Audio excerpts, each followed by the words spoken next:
could start off saying your name, pronouns, and age if that feels appropriate. You go first, my Well, dear. my name is Kenya Collier, and my pronouns are she and her, and it's good to be here. Well, hi everyone. My name is Miss Billie Cooper. My pronouns are she and her, and I'm a 65-year-old transsexual woman. And I'm a person living with HIV, and I have cancer, and I'm a community activist and a community advocate. And my platform is Black Trans Excellence and Black Trans Wellness and Black Trans Equity. How long have you been working with the community? Okay. Since the late 70s, early 80s, you know, I'm really 61. I tell everybody I'm 65 because they say, "Oh, you look so good, Miss Billie," so I like that. But I was born in 1957 and in Philadelphia, Pennsylvania, and I went in the United States Navy for 8 years, and I came to San Francisco in 1970. I think I came here on leave in 78 and 79, and this was long before we were called transgender. Oh, okay. We were called everything under the sun, but we were not transgender yet. There were some white effeminate men who like myself at the time, who were called transsexual, but most black people like me back then, we were called faggots and sissies and punks and all that. But my work in the community started like in the late 70s, 78, 79, in the early 80s when I came here and saw all the disparity and all the strife and all the harsh injustices that were being put against my transgender sisters. When I came here, I met Miss Major Griffith Gracie. She was the first person I met here in San Francisco, and she's a powerhouse in the transgender community. She's a trans elder, she's a trans goddess, she's a transgender motivational speaker, she's a transgender digest of Stonewall and all things transgender. So we've been friends over 30 years, and she helped me to realize who I was. And she was already doing this work and the transgender education and transgender advocacy and transgender community engaging and transgender wellness and all that. I say wellness to make our community well, because we were sick back then. We were very sick.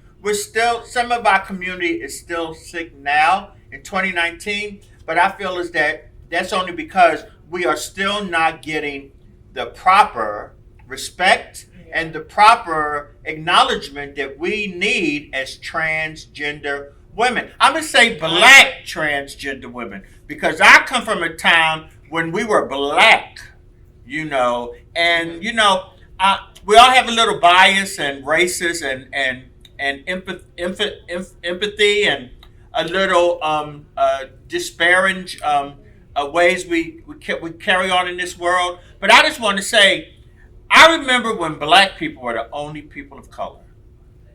And, I thought that if we had kept it like that, black trans women would have it better today. Because we're pushed down at the bottom of that people of color thing. We're pushed down to the bottom. So I just throw that in for posterity.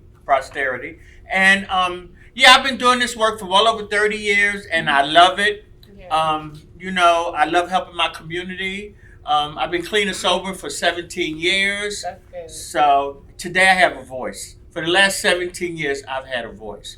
And I show up. I don't always show out, but I show up.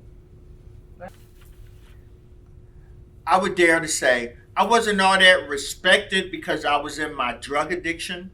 And I didn't really have, and I love Major to death.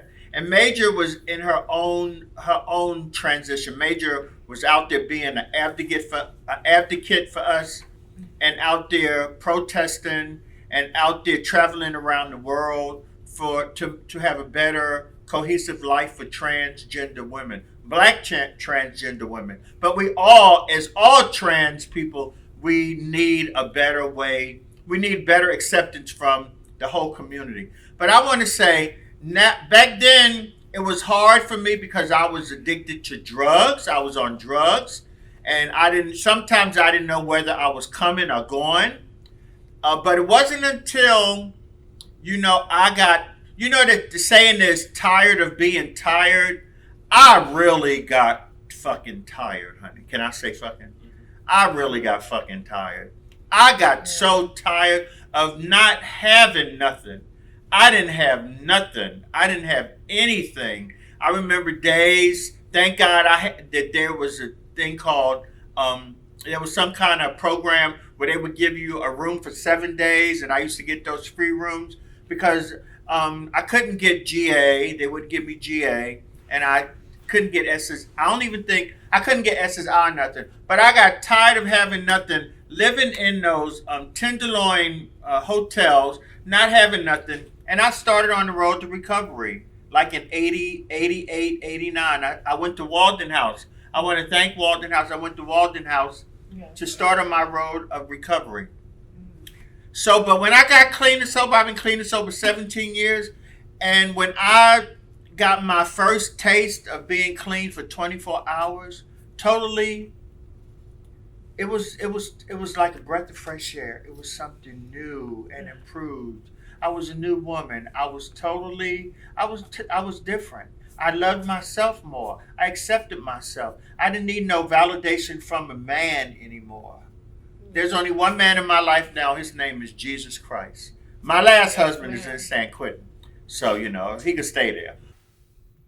Maybe, Kenya, you were talking earlier about how you're kind of having troubles navigating, like, your surgeries and stuff like that, and, like, how, like, access to healthcare.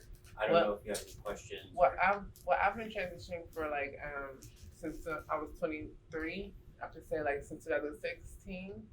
And I've been, like, taking my hormones, like they're like up and down, like, I've been going through that, but I've been trying to take them every day, and I have been lately now.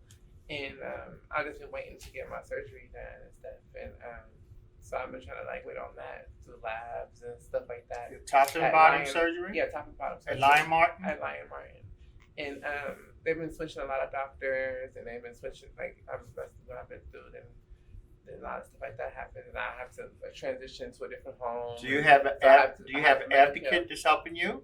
Huh? You have a trusted social worker, or trusted advocate that's helping you maneuver through the system? Not really. I have a case manager through a different program, but not really. And I don't know. I just feel like I'm waiting a very long time because I told them, like, what I did in the past, my substance use, what I used to do and stuff. And I feel like it was just like getting used against me or something. Like, they try to make sure I'm just need to be completely clean. They want to make sure everything's okay. They want my mental. They want me to call this number, actually, Alliance Health Project, and it's a mental. I got to get my mental health assessment for surgery. So, like, what does that mean to you? Well, to me, I'm a transgender woman. Like I said, 61, black elder transgender woman, and I've had breast augmentation, but all trans women don't want a vagina. I don't really want a vagina because I'm too old and I have HIV and I got cancer and I might die on that table, honey. So I'm gonna stay off that table. I don't want it. But to get a mental evaluation is for your competency, because we hear about all the positive stories and positive affirmations about trans women who get the surgery, the vaginoplasty, but we don't hear about the not so good stories. We don't hear about the stories of the women who went through with the surgery and then had a breakdown because she still wants her other body part. She wants what was cut off. Can I ask a question? I just want to ask Kenya what your surgeries would mean to you, going back to your surgeries. Like, what would it mean to me? Yeah. Like, what's that? Like, what does it mean to you? Like, why is it important for you? Why is it personal for you? It's important for me because I want to be comfortable in my body, and I don't feel. I'm just gonna be honest. I don't feel comfortable in my body. Like I don't. I'm tired of tucking. I'm tired of doing certain things. Like I just need to get it done, and I'm not trying to impress no one. It's just for me. It's what I want. Also, like I just feel like you know, for certain people that don't want it, you don't have to have it. You don't have Yeah, to you don't have to feel- have it. Trust me, I'm every inch of a woman Yeah. you are with or without it, honey. Exactly what she said.